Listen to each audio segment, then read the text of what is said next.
¿Alguna vez han escuchado esta pregunta? ¿De quién es la culpa? Ajá. ¿Quién es el culpable? ¿Quién lo hizo? ¿Alguna vez usted ha escuchado? Muchas veces, ¿no verdad? Todos nos hemos hecho esta pregunta o la hemos escuchado. Hay un problema determinado y el que va a impartir juicio, ¿a quién busca? Al culpable, para que todo el mundo esté tranquilo. ¿Sí? Si no hay un culpable, la gente se queda nerviosa. No se ha hecho justicia. Frecuentemente, cuando se presenta una situación que amenaza el equilibrio social, familiar o personal, se comienza a buscar al culpable. Podemos pensar en muchos escenarios. En un juicio, se busca al culpable. Cuando una relación se rompe, la gente pregunta, ¿y quién tuvo la culpa? Cuando la economía funciona mal, se encuentra un culpable. Si hay un accidente de tránsito, ¿a quién se busca? Si mucha gente se va del país, ¿quién tiene la? Pero siempre, mis hermanos, hay que buscar al culpable. Y siempre nos preguntamos, ¿de quién es la culpa? Hasta el culpable a veces se lo pregunta. Consulté algunos estudios científicos que arrojan estos resultados que te voy a compartir. Te voy a compartir 3 resultados de estos estudios. En el momento en que se aplicó una encuesta a cientos de miles de personas, más del 10% de los adultos, en el preciso momento que estaban realizando la encuesta, dijeron que estaban batallando con sentimientos de culpa muy fuertes. El otro resultado que les quiero compartir es que de estos estudios científicos es que la mayoría de las personas a lo largo de su vida han experimentado repetidamente sentimientos de culpa en las relaciones interpersonales. Y lo tercero que te quiero decir, y esto para todos los jovencitos, también para los padres y para las madres, es que el tercer resultado es que se observa una diferencia de intensidad según el género. O sea, en la adolescencia, las jovencitas tienden a tener sentimientos de culpa con más intensidad que los varones. Aunque cuando los años van pasando y ya llega la edad adulta, pues ya esta intensidad se siente de manera similar tanto en el uno como en el otro. El hecho es que hay 2 razones por las que este tema cobra relevancia para la iglesia. En primer lugar, porque la Biblia le concede gran importancia. Primero, y debería ser eso lo más importante, le da a la Biblia importancia a este tema, también debe ser importante para la iglesia. Y en segundo lugar, porque créalo usted o no, se lo dice su pastor, que aconseja y visita cada semana a muchos. La mayoría de las personas en la iglesia están lidiando con sentimientos de culpa. ¿Sabía usted eso? Y en algunos casos me he llegado a preocupar, porque algunos le han dado tanto lugar a la culpa que ya no viven con culpa, sino que viven en vergüenza. Y yo te quiero decir algo hoy. En Romanos 8:1 se nos da el antídoto para librarnos de la culpa destructora, porque hoy yo quiero predicarte bajo este tema: ser libres de la culpa. Y en Romanos 8:1 se nos recuerda: ahora pues, ninguna condenación hay para los que están en Cristo Jesús, los que no andan conforme a la carne, sino conforme. Y yo te pregunto, ¿cuántos andan conforme al Espíritu en esta mañana? Entonces deja tu manito levantada, y porque quiero decirte algo, mirándote a los ojos. ninguna condenación hay para los que están en Cristo Jesús. A Él sea toda la gloria.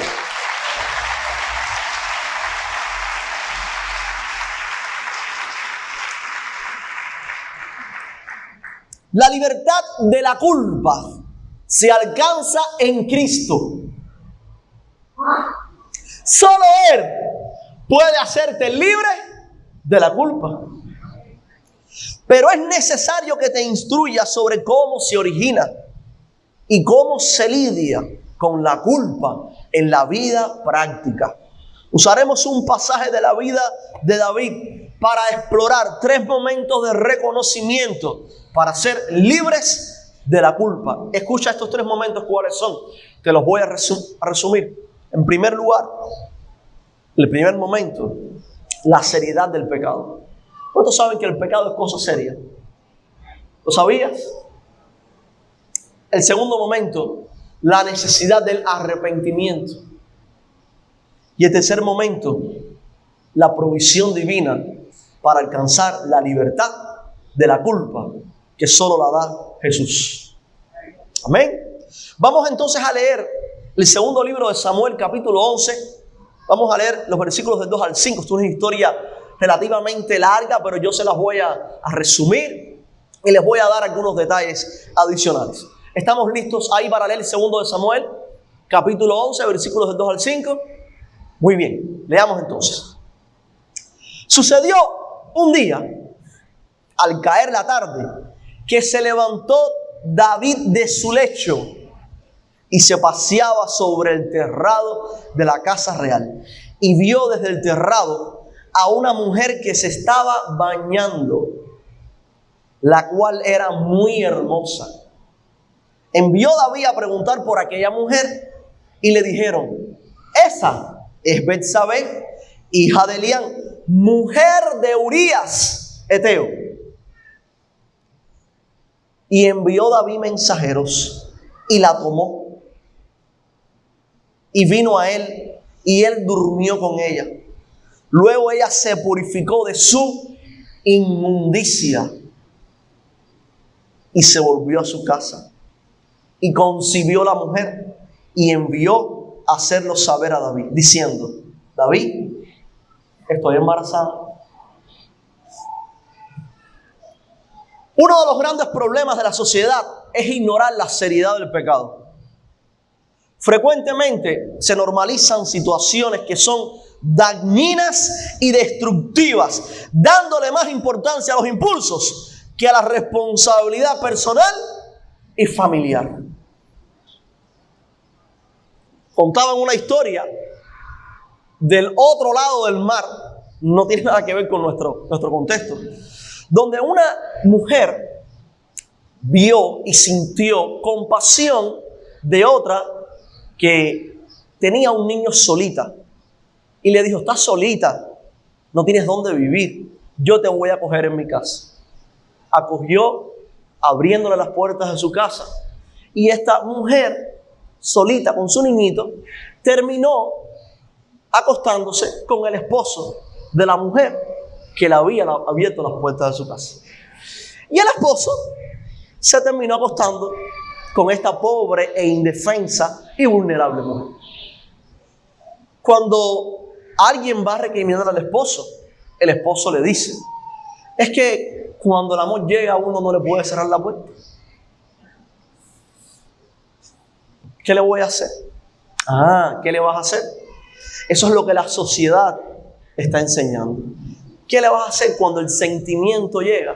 ¿Qué vas a hacer, hijo? Ser responsable. Ser responsable es lo que tienes que hacer. Amar a la mujer que tienes a tu lado. Cuidar de la familia que Dios te ha concedido. Eso es lo que tienes que hacer. David vio a Betsabé. Estaba dando una vueltecita por el terrado de su palacio. En lugar de estar en la guerra donde estaban los hombres peleando las batallas, dándonos una vueltecita, y cuando vio a esta hermosa mujer, se encandiló, se electrocutó completamente, totalmente. Y cuando miró lo que no tenía que mirar y vio lo que no tenía que ver, dijo: Llámeme, ¿quién es esa mujer?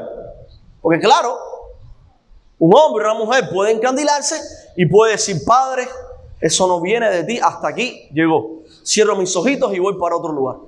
Pero él parece que quería ver, ¿será casada o no será casada? Porque si no está casada, yo soy el rey. Que me la traigan para acá. Sí. Y mandó a preguntar. Y le dijeron, Señor, esta mujer está casada. Y no con cualquier hombre. Está casada con Urías, uno de tus valientes.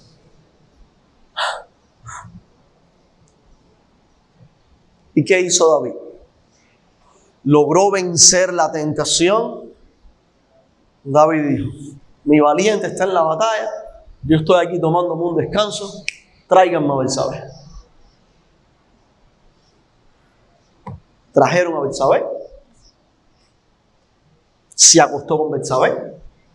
La mujer, naturalmente, que no podía negarse, podía hacerlo, pero en una sociedad como esa, eso era obligado. Y cuando él pensaba que todo estaba bien, la envió de vuelta a su casa. Ahora, vete para tu casa, aquí no ha pasado nada, ¿ok? Yo soy el rey, cogí lo que quería y ahora usted regresa a su casa. La mujer le manda un recado y le dice, David, estoy embarazada. Y cuando él se entera que Betsabé está embarazada, tiene el momento para recapacitar. Decir, espérate, la codicié, consumé. Bueno, el pecado ahora puedo arrepentirme. David mandó a llamar, desmovilizó a Urías de la guerra y le dijo, ven que te mereces unos días de descanso, ve a tu casita para que te acuestes con tu mujer.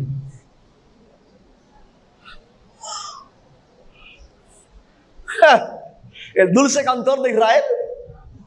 Sí, el hombre conforme al corazón de Dios. También.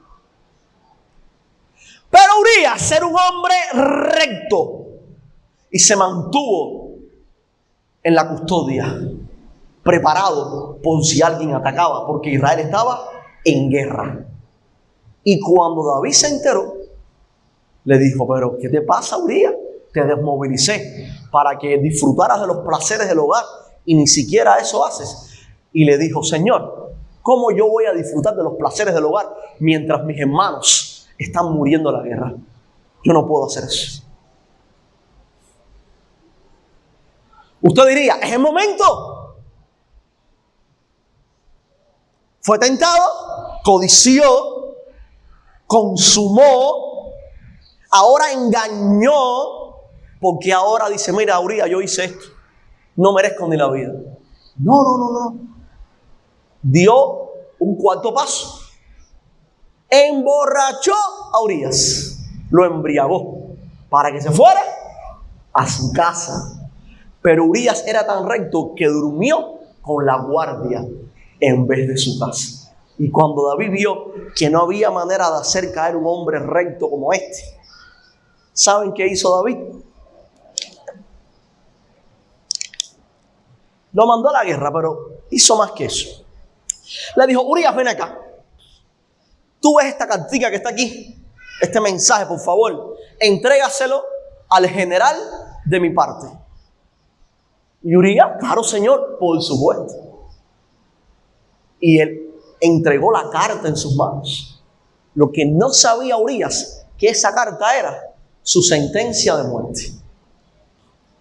Ahí David ordenó, pongan a este hombre en el frente de la batalla, donde sea más recia, y en el momento más crítico, abandónenlo para que muera. Y así fue. El hombre recto murió. ¿Creen ustedes que el pecado es cuestión de, ay, pastor, pequé y no sé qué hacer ahora? Déjenme decirles algo. Si usted juega con el pecado lo va a matar.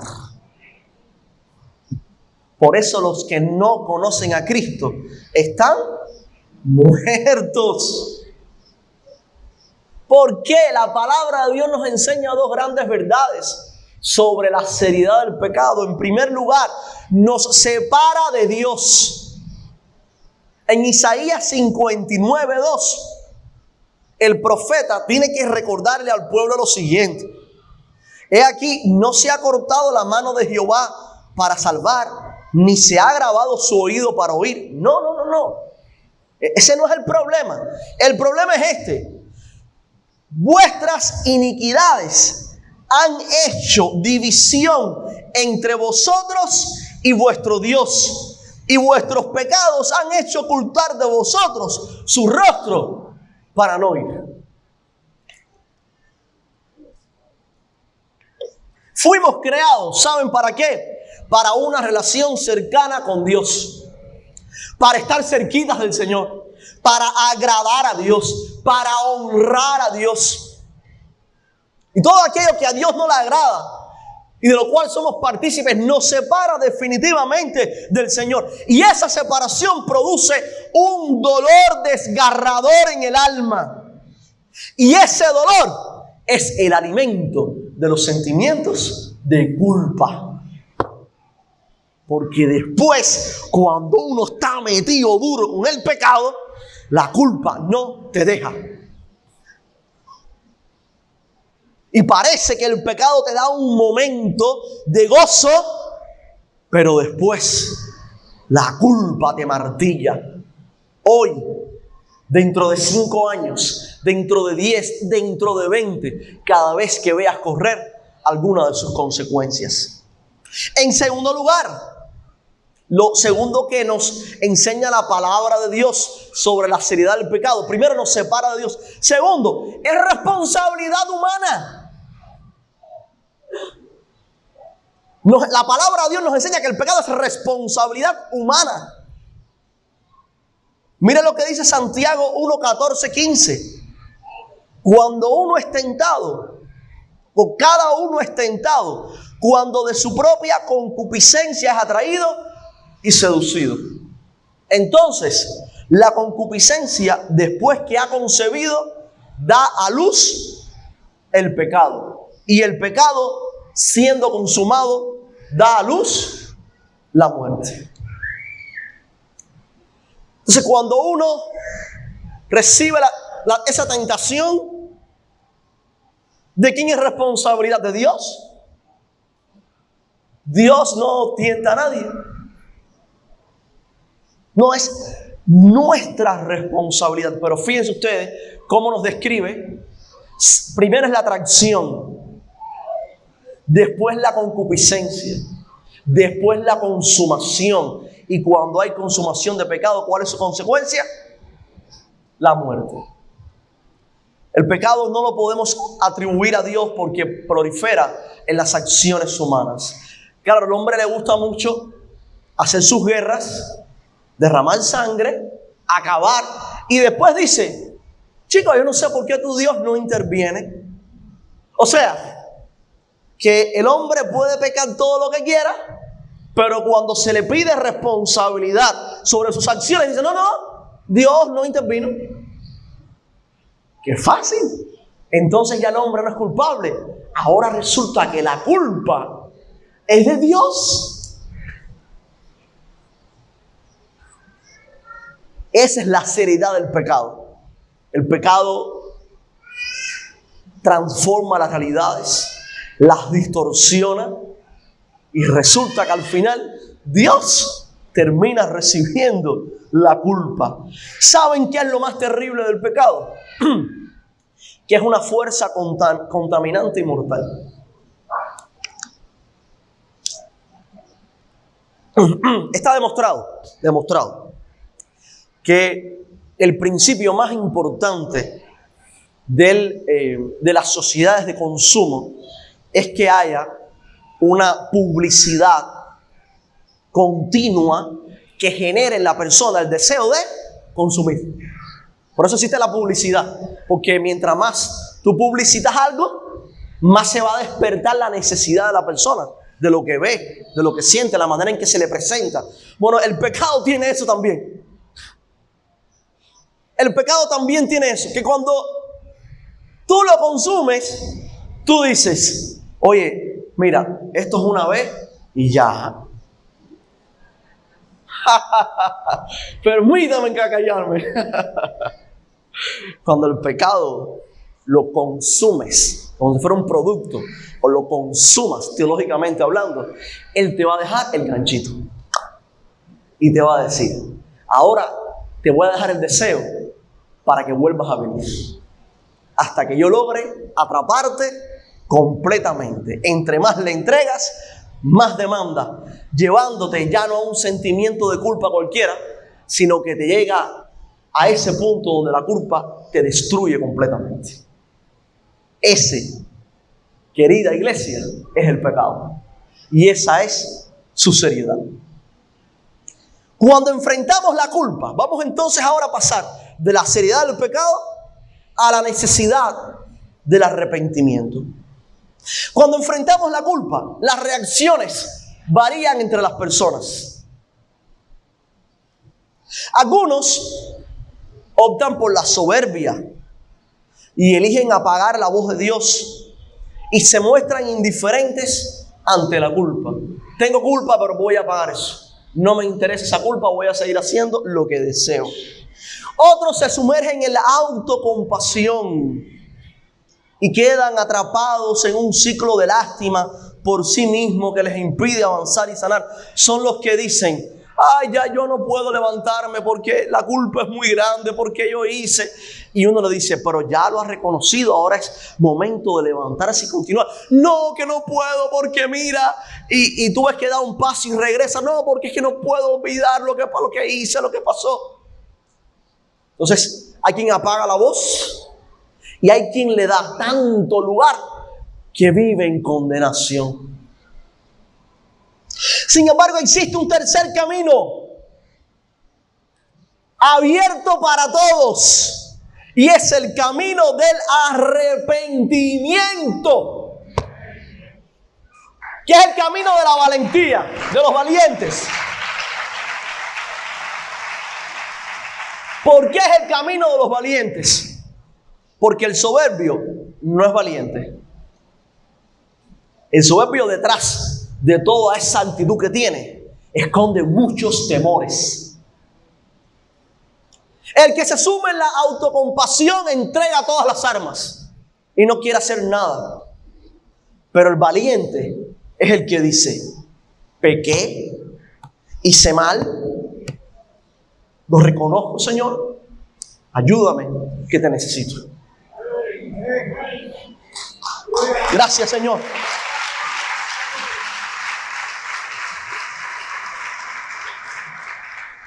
Es un acto que neutraliza la culpa del pecado, pero también abre la puerta a la restauración y la verdadera libertad. ¿Quieren ver ustedes cómo el Señor confrontó a David con la necesidad de su arrepentimiento?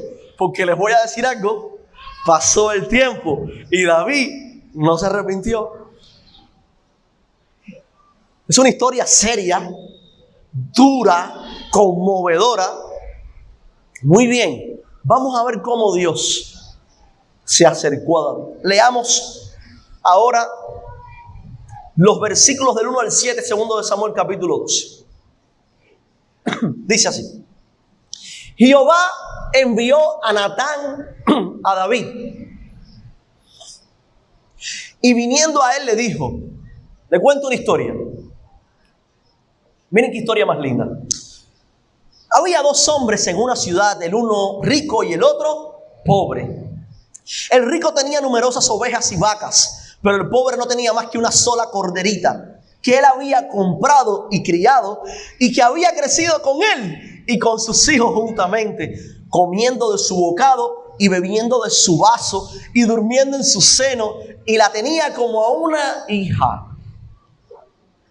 Y vino uno de camino al hombre rico, y éste no quiso tomar de sus ovejas y de sus vacas para guisar para el caminante que había venido a él, sino que tomó la oveja de aquel hombre pobre, y la preparó para aquel que había venido a él. Entonces se encendió el furor de David en gran manera contra aquel hombre y dijo a Natán: vive Jehová, que el que tal hizo es digno de muerte y debe pagar la cordera con 4 tantos, porque hizo tal cosa y no tuvo misericordia. Entonces Natán miró a los ojos de aquel hombre y le dijo: tú eres ese hombre.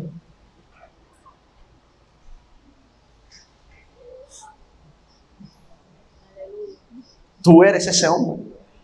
¿Cuántos hombres hay aquí? Tú eres ese hombre. Tú eres ese hombre. Y para que no quede más fuera, yo soy ese hombre. ¡Wow! ¡Wow! Como necesitamos a los profetas, ¿eh? No los profetas blandenguitos esos que están que si las nubes del cielo, que si el polvo de la tierra, que si un gusano que se levantó, que si las ovejas caminan. No, no, no. Un profeta que se levante y le diga al hombre: oye, estás en pecado, arrepiéntete.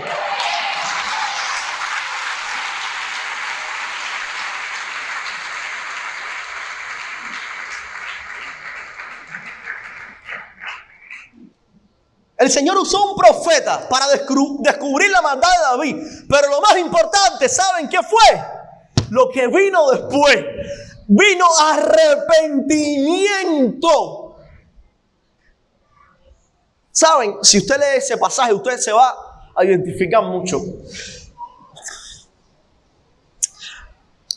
Natán le dice algo a David: mira, David, tu pecado ha tenido grandes consecuencias porque la gente se ha enterado. ¿Y ahora qué pasa con el pueblo? Que la gente está hablando mal de Dios por culpa tuya, David. Entonces, ¿se imagina decir eso al rey? Pero el profeta dijo: tengo que decirlo. O sea, la razón de ser de un siervo de Dios es dar la palabra de Dios. ¿A quién le va a molestar y quién le va a picar? Pero es que es dar la palabra de Dios, querido. ¿Para qué? Para buscar el camino de bien. Bien. Y entonces le dijo: ¿qué es lo que pasa, David? Que ahora esto que tú has hecho y que ya es de conocimiento público, tiene una repercusión. Porque ya cuando mataron a Urías, David tomó a Betsabé como esposa. Ya la tomó como esposa, definitivamente. Y esto es de conocimiento público. Ella está embarazada. Pero ese niño que va a nacer, quiero que sepas, David, que va a nacer enfermo. Y que no va a vivir. Y cuando le dijeron eso a David, dice la palabra de Dios que se tiró en el piso. Se tiró en el piso.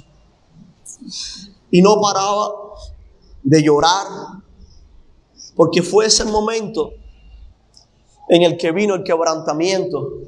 Fue ese el momento en el que vino la convicción de pecado. Fue ese el momento en el que la culpa comenzó a jugar un papel importante para que David se diera cuenta lo que había hecho. Y de ahí su gran expresión: he pecado contra el Señor. ¿Qué aprendemos de esta historia? ¿Qué aprendemos de David? O sea, que la primera actitud que debe caracterizar a un arrepentido es reconocimiento del pecado. La iglesia tiene que estar compuesta por personas arrepentidas. Eso es lo primero: he pecado contra el Señor. Por eso cuando hacemos una oración de fe: Señor, te doy gracias por esta oportunidad. Te pido perdón por mis pecados. Porque es que hemos ofendido a Jesús. Hemos ofendido al Señor. Luego es necesario profundizar en esa confesión, que se convierta en una actitud de vida. ¿Cuántos han leído el Salmo 51? El Salmo 51, David lo escribe como una respuesta al momento que él está experimentando de reconocimiento y de confesión de pecado. Y por eso, en el versículo 3, él dice: yo conozco mis rebeliones y mi pecado está siempre delante de mí. Y ese es el primer paso. El primer paso para neutralizar la culpa es confesar, es abrir tu corazón al cielo y reconocer tu falla. ¿Saben por qué? Porque cuando tú reconoces tu responsabilidad, el acusador se queda sin palabras. Porque el acusador dice, él es culpable. Y él dice, no, yo no lo soy.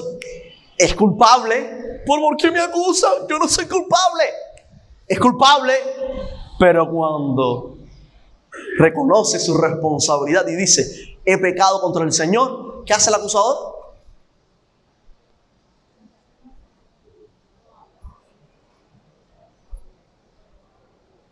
No tiene nada que decir. Porque el Señor ya lo dice, sí, Él ha reconocido y yo limpio su pecado con mi sangre carmesí. ¿Qué me vienes a decir que yo no sepa? Ese hijo mío ha reconocido su falta. La segunda actitud es la petición de misericordia y de limpieza. Miren los dos primeros versículos. Así comienza el Salmo 51. Miren cómo comienza. Recuerden, este es un salmo que surge del momento que David está viviendo en arrepentimiento por lo que había hecho. Ten piedad de mí, oh Dios, conforme a tu misericordia, conforme a la multitud de tus piedades, borra mis rebeliones. Lávame más y más de mi maldad y límpiame de mi pecado. Hay un punto donde David dice que quiere que lo laven con hisopo, porque se siente delante de Dios sucio. David entendió que no tenía que responsabilizar a nadie más por sus faltas que a sí mismo. Recordarán ustedes que el primer momento de responsabilidad humana, aquel cuando la mujer toma del árbol del conocimiento del bien y el mal, el hombre toma del árbol del conocimiento del bien y el mal, que cuando Dios va a buscar los responsables, ¿qué pasó? El hombre no, que la mujer. La mujer no, que la serpiente. La serpiente nos va, el milagro que no buscó a alguien que culpar. ¿A dónde voy? David entendió que no había que responsabilizar a nadie más por sus propias acciones. Mira, soy responsable, soy culpable y por eso necesito, Señor, que tú me limpies y me renueves. Y la tercera actitud es un compromiso de cambio y servicio. Déjenme decirles algo. La palabra arrepentimiento procede o se traduce de una palabra griega. La palabra griega es metanoia. Sí, no sé, hay por ahí hasta grupos que tienen ese nombre, metanoia. En fin, ¿qué significa metanoia? Metanoia está compuesta por dos palabras. Una es meta, la otra es noia. Noia significa mente. Metanoia es una transformación del entendimiento. Es que haya un cambio en la vida de la persona. Es que hay un cambio en la dirección de la persona. ¿Y por qué se usa esta palabra? Sencillo, porque quien está pecando va en una dirección, pero quien se arrepiente toma otra. Toma otra. Entonces David le pide al Señor en los versículos 12 y 13 del Salmo 51. Vuélveme el gozo de tu salvación y espíritu noble me sustente. Entonces enseñaré a los transgresores tus caminos y los pecadores se convertirán a ti. Ya no voy a ser más el portador del pecado, el que la gente me conoce como me está conociendo ahora producto de lo que hice. No, Señor, voy a cambiar. Por eso te pido que regreses el gozo a mi vida para yo poder ser un portador de tu palabra a todos aquellos que aún no te conocen, para que sus vidas también puedan cambiar. ¿Ven ustedes? Ahora, la vida cristiana es una vida que lleva muchas batallas. Un cristiano se supone que es alguien que este principio del arrepentimiento lo vive con humildad. Porque un cristiano no es alguien perfecto. Un cristiano es alguien que cae y que tiene que volverse a levantar. Pero ¿saben cuándo es que tú puedes vivir con victoria en tu vida? Cuando tú sabes que a pesar de caer, Dios te da las fuerzas para reconocer y decir, Señor, he pecado contra ti, voy a seguir, pero voy a intentar con todas mis fuerzas no regresar a eso de lo cual una vez tú me rescataste. ¿Ven lo que les quiero decir? Lo que el Señor nos está tratando es de ¿qué? De sacarnos. Dios interviene para sacarnos de ciclos de pecado. ¿Saben cuál es un ciclo de pecado? Hago, me arrepiento, vuelvo. Hago, me arrepiento, vuelvo. Hago, me arrepiento. Hay un momento donde ya la culpa no te va a permitir levantarte y reconocer, sino que te va a mantener en un estado o de soberbia, se apaga la voz, o de autocompasión. No puedo levantarme. He pecado tanto con el Señor que mejor voy a seguir pecando. ¿Ven? El Señor quiere sacarte de ahí. Así que después de explorar la seriedad del pecado y la necesidad del arrepentimiento, nos queda poder hablar de la provisión de Dios, porque Dios es proveedor. Quiero dejar la mejor noticia para este momento. Dios es proveedor. Y voy a decirlo con 4 palabras. Nuestra provisión es Cristo. Para ser libres de la culpa, necesitamos a Cristo. ¿Qué beneficios obtenemos de estar en Cristo para ser libres de la culpa? Bien, les voy a compartir 3 beneficios. En primer lugar, los que están en Cristo no viven en vergüenza. Hay una diferencia entre culpa y vergüenza,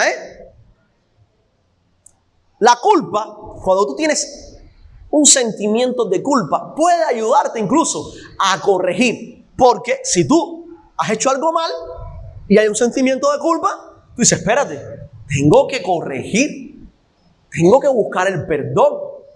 Pero cuando la culpa ya te destruye, entonces ya no estás viviendo en culpa, estás viviendo en vergüenza.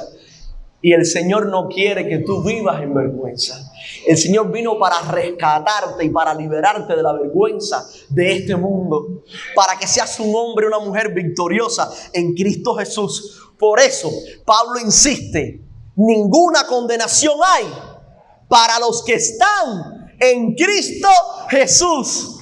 ¡Aleluya!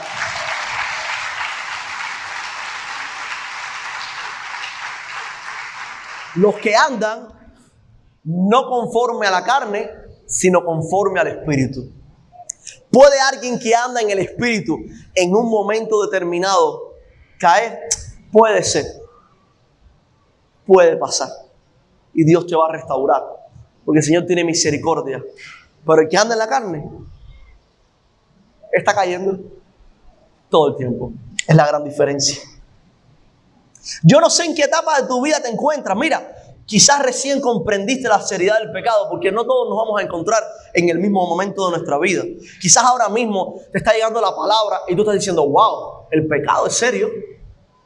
O quizás ya estás en un momento de tu vida donde has reconocido la necesidad del arrepentimiento, lo cual debe ser un reconocimiento continuo para la vida de todos los cristianos. Pero quiero decirte que aquellos que andan consistentemente en el Espíritu, buscando la voluntad de Dios y lo que le agrada, no viven en vergüenza. Ahora, el que vive en el Espíritu y está en Cristo Jesús, cuando alguien se levanta para acusarlo por algo del pasado, porque oye, esas acusaciones del pasado son tremendas.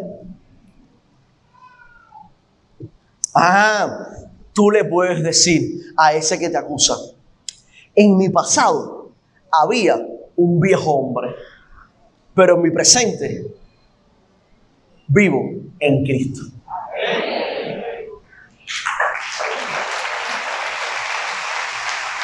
Ahora imagínate tú que alguien venga a traerte culpa porque en el pasado tú fuiste lo que fuiste. Porque antes de conocer a Cristo, ¿quién no tiene historia, mis hermanos? Una vez un hermano vino y decía, pastor, si usted conociera la historia de esa persona que se está acercando a usted, yo le dije, y si tú supieras mi historia, no sé quién se escandalizaría porque vino a decirme, si tú conocieras mi historia. Pero no dejes que nadie te eche sobre ti, que nadie eche sobre ti un sentimiento de culpa por algo que responde a una vida que ya no es tuya y que Cristo canceló y renovó. En el nombre de Jesús, tú eres nueva criatura. Nueva criatura. Nueva criatura. Porque es verdad que en mi viejo hombre abundó el pecado, pero en el nuevo sobreabundó la gracia. Y ahora soy renovado por Cristo Jesús. Gracias, Padre. Gracias. El segundo beneficio es que los que están en Cristo, y esto, mira, lo primero tiene una aplicación individual y personal, pero es que tiene una aplicación para toda la iglesia. Los que están en Cristo son llamados a quitar el yugo de la culpa de sus hermanos. Porque a veces los hermanitos mantienen el yugo de la culpa. Hermanos, te voy a leer un texto que nos llama a ser portadores de gracia, y cuando haya alguno de nuestros hermanitos con una culpa que sea un yugo, ¿saben? No es un sentimiento de culpa que lo ayude a mejorar, a corregir, no, sino un yugo. ¿Qué debemos hacer? Miren, vamos a leer 2 Corintios 2, versículos 10 y 11.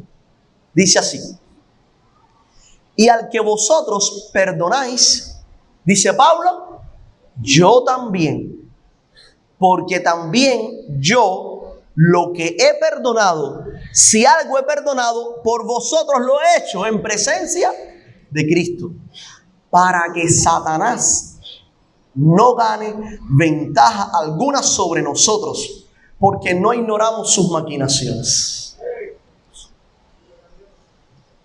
Uno de los momentos más difíciles para mí como pastor, se los confieso, también para el cuerpo oficial de la iglesia, esto no es una cosa de juego ni de no, es algo muy serio y muy difícil, es cuando hay alguien que ha dañado el testimonio de la iglesia por producto de una vida de pecado, y a la persona hay que restaurarla, y hay que decirle: mira, lo has hecho mal, esto afecta el testimonio de la iglesia, es necesario que ahora pases por un proceso de restauración, que te enfoques en buscar al Señor, en cambiar cosas en tu vida que son necesarias para que puedas, ¿qué?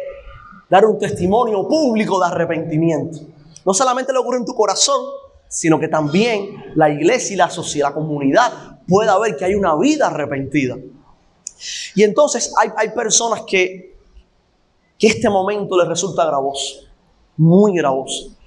Pero hay quien dice: no, es verdad, reconozco mi pecado, mira, me voy a apartar del pecado. Y esta persona va a restaurarse. En la iglesia de los Corintios había un hombre en ese proceso. Y Pablo se da cuenta que a pesar de que este hombre se está restaurando, la iglesia le está reteniendo el perdón. La iglesia no está siendo un instrumento de gracia. Y Pablo dice: cuidado, no vaya a ser que se consuma de tristeza ese hombre que tanto se está esforzando por corregir su vida. Y Pablo les dice: si algo me hizo a mí, ya lo perdoné. Y si algo les hizo a ustedes, que ustedes creen que me afecta a mí, también lo perdoné. Y lo hice en presencia de Cristo. Por tanto, por favor, libérenlo del yugo, y que él pueda sentir de parte de toda la iglesia que es un hombre y una mujer restaurado porque Cristo lo ha restaurado. Porque no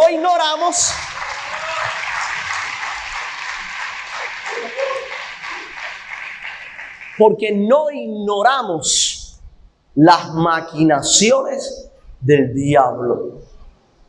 Porque como el diablo quiere maquinar sembrando enemistad. Recuerden que su propósito, ¿cuál es? Sembrar enemistad, como lo hizo entre Caín y Abel, y como lo ha hecho entre los hermanos a lo largo de toda la historia bíblica, poniendo a unos contra otros.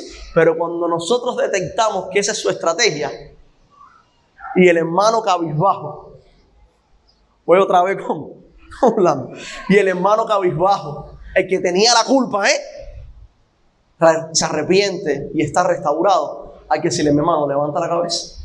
No andes más así. Ya usted está restaurado, usted ya no ande más en vergüenza. Y cuando hay 2 o 3 que se le acercan y le levantan la cabeza de esa manera, el Señor dice: mira mis hijos cómo se están conduciendo. Mira cómo se levantan unos a otros. Aman la santidad. Sin santidad nadie verá al Señor. Pero el Señor se goza.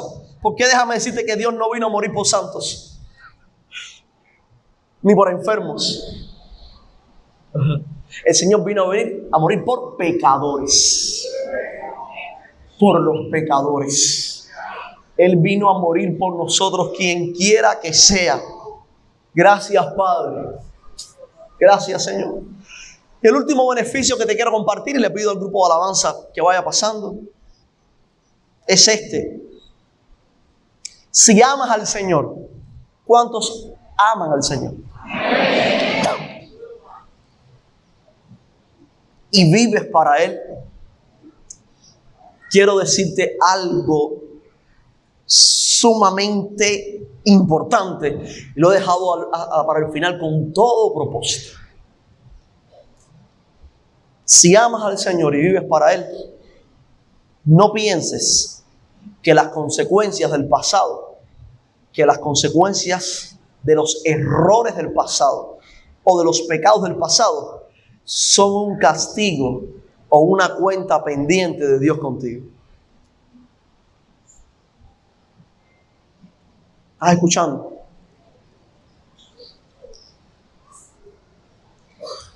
Cuando Jesús hizo su sacrificio en la cruz, tomó nuestro pecado sobre Él. ¿Sí o no?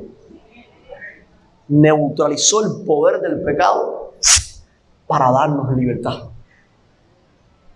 Pero tú te vas a encontrar muchas veces que pasan los años y tú ves que todavía hay cosas del pasado que te alcanzan, sus consecuencias. Eso va a ocurrir. Eso le ocurre a todas las personas. Muy bien. Ahora, ¿cómo yo respondo a esto? Es la gran pregunta. Hay una respuesta y es pensar que eso es un castigo. Castigo de Dios por lo que hiciste en el pasado.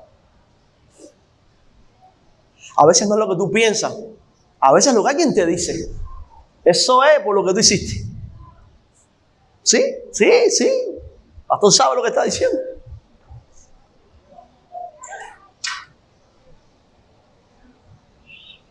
Yo quiero decirte algo en esta mañana, iglesia. Dios no castiga. Dios, al que ama, disciplina. Para la formación de su vida y de su carácter. Pero no es para castigarte, para que tú vivas como un yugo, diciendo: pequé, hace 5 años cometí tal pecado, hace 10 años hice tal cosa. No. Si alguno está en Cristo, nueva criatura es. Dios, al que ama, disciplina. Cuando tú experimentes una consecuencia, levántate como un hombre, como una mujer valiente y reconoce: sí, puede que yo esté experimentando alguna consecuencia, pero ahora estoy en Cristo y mi vida es transformada por Él y yo voy a batallar contra esas cosas. Ya esas cosas no me definen. Ya yo no soy lo que era. Ahora es lo que soy en Cristo. Ahora tengo una nueva vida porque Él me la ha dado. No voy a vivir en condenación, ni por sentimientos de culpa que vengan a mi mente, con los cuales tengo que luchar, ni mucho menos porque alguien se levante a hacer de mí una historia para hacerla caer como yugo sobre mis hombros en este momento. No hay condenación para los que estamos en Cristo Jesús. ¿Saben qué? Di conmigo: soy libre de la culpa.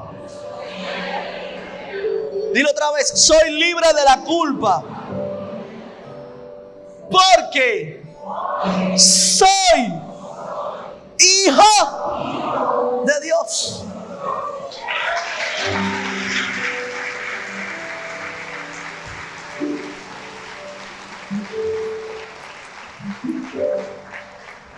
Cuando una familia adopta a un nuevo miembro, ¿qué tiene que hacer esta familia?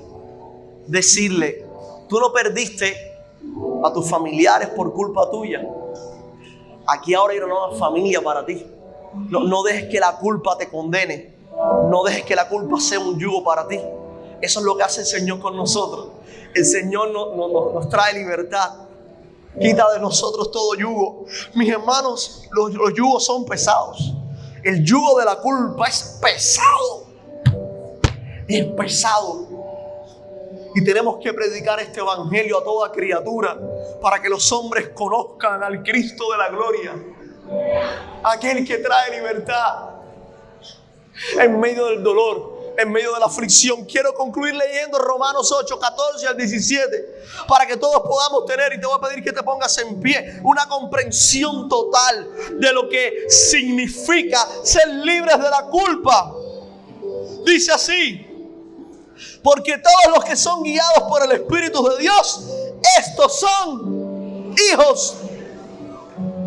Pues no habéis recibido el espíritu de esclavitud para estar otra vez en temor.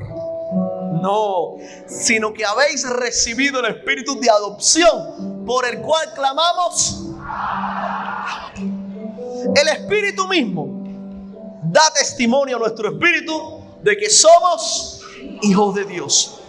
Y si hijos, también herederos. Herederos de Dios y coherederos con Cristo, si es que padecemos juntamente con Él, para que juntamente con Él seamos glorificados. ¿Cuántos dan gloria a Dios?